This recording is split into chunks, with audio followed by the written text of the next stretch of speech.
Hi everyone! So this week we will be talking about Gothic art.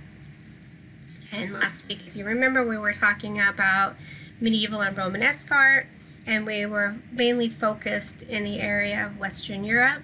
And we'll continue focusing on what we consider Western Europe today, although we will see that in Gothic art there's an influence from both the Byzantine Empire and the Islamic world. So what was Gothic art?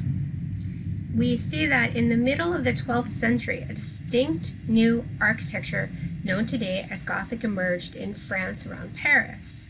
Within 100 years, it was estimated that 2,700 Gothic churches were built in France. And it was the prevailing style of architecture, or it became the prevailing style of architecture across Europe until the 1400s. And it lingered in some regions after that, but after 1400 it did begin to decline around France. And the one thing we can really associate with the style that emerges in France is that it was expression of religious and political values, mainly associated with the northern French monastery. And so the church, we can see, has become really a leading force here. And if you remember back to last week, I explained that Charlemagne was crowned king of the Holy Roman Empire on Christmas Eve in the year 800. And so we have this alliance that had been formed for quite some time by the mid-12th century. And this had grown stronger and stronger.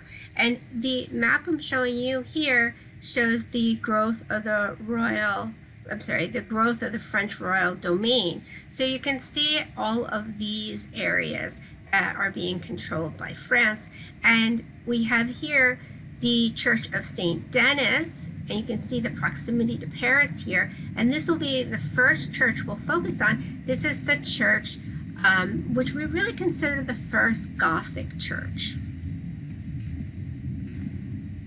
So we'll look at the origins now of Gothic at St. Denis. So hopefully one thing that you can see, let me move this over just slightly more. The one thing that you can really see with Gothic architecture here that's different from the Romanesque, which makes it very easy to distinguish the two styles, is that we have in Gothic architecture a pointed arch. So if you remember last week, we were looking at the Romanesque with all these rounded arches. Now we have a pointed arch. And I show you a video, there's a video up in Blackboard that I really suggest that you go and watch.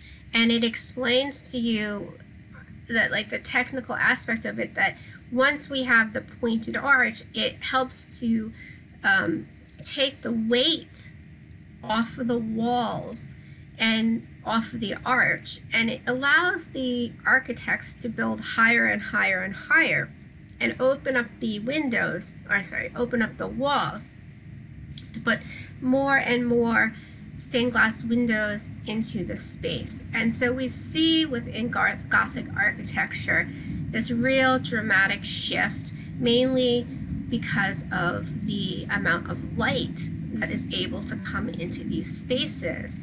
And this is what the person who really founded Gothic architecture wanted. His name was Abbot Suger, and he was a French priest or abbey, and he one day, it is said that he was looking at the light that was coming through the stained glass window, and if you've ever seen this, you know that it picks up the color of the glass as it comes through, and if it hits the floor or hits a pew or something, it has color in it, and when you're looking at it, actually it moves because the light outside is moving. And so he meditated on this, and he felt he transcended to a higher place closer to God. And this was one of the main reasons then that he decides he needs to have more and more light within his church. His church St. Denis had burnt down, unfortunately. It was accidental. And when he was reconstructing the church, then he begins to use the pointed arch and open up the space. But the pointed arch is actually coming to us in the West, as I said, from this connection to the Byzantine world and the Islamic world. So we have the Crusades, we have the pilgrimages that are still continuing.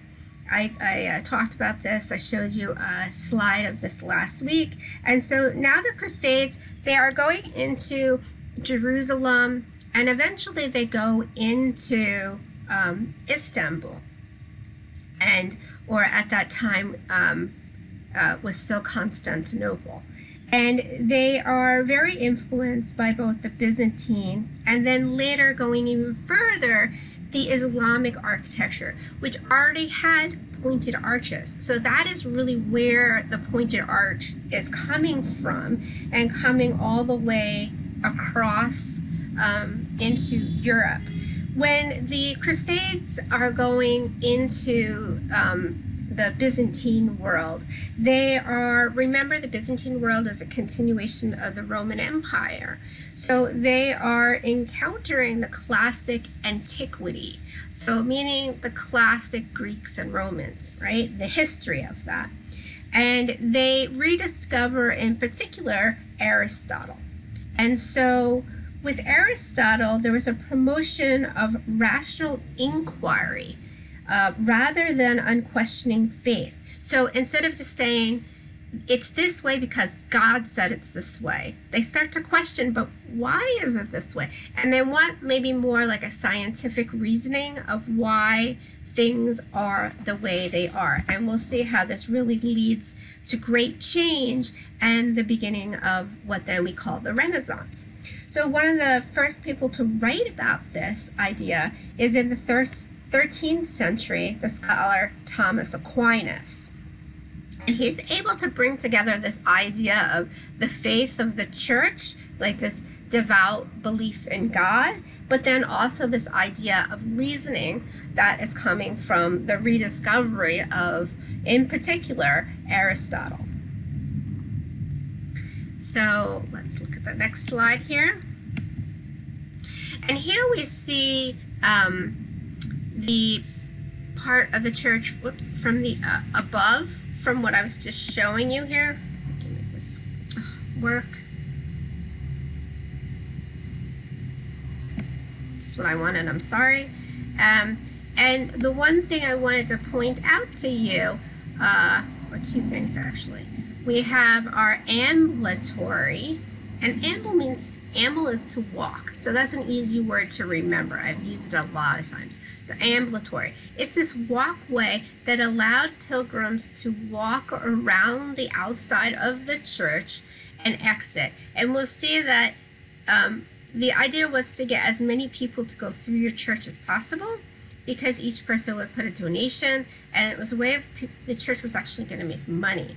So I talked about this last week, how they had relics, and they actually had kind of like competitions going, who could have the best relic in their church. And then the other thing is the asps.